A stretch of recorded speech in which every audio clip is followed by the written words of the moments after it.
It's your turn to answer the question, and it is a difficult one today.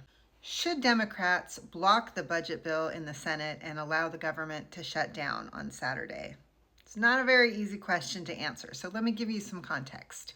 Yesterday, House Republicans passed a continuing resolution that extends the budget to September 30th, which is the end of the fiscal year. It passed basically split along party lines. So the bill now goes to the Senate, where they're going to have a little more difficulty passing it. They were able to pass it in the House with only Republican support, but in the Senate, they're going to need 8 Democrats to vote with them. The bill that passed in the House allows for defense spending of $892.5 billion and non-defense spending of $708 billion. So a little increase in defense spending and a little decrease in non-defense spending.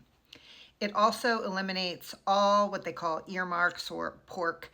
Those are funding requests by individual lawmakers for projects in their states. So that programs like Social Security and Medicare, which aren't approved each and every year, they're kind of on autopilot, are not included or impacted by this bill at all. So let's get to the question of whether it should pass in the Senate and be signed into law.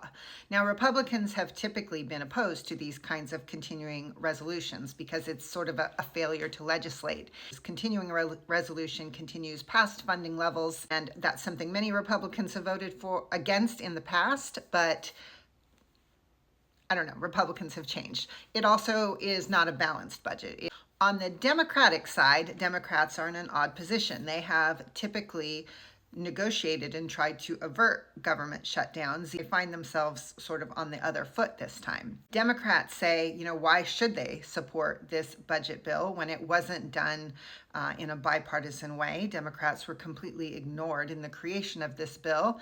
Also, President Trump and Elon Musk are completely ignoring the existing budget. They're impounding funds that have been appropriated by Congress and cutting programs and refusing to spend money that Congress allocated. So they don't know why they should get on board with this process. But if Democrats withhold support, they worry about 2 things. One, shutdowns are never good for anybody, and they worry that Democrats will get the blame for people being hurt by a government shutdown.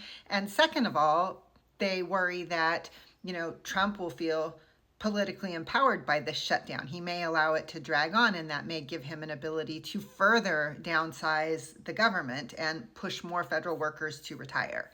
So it's a really sticky situation. It's a tricky question. What do you think they should do?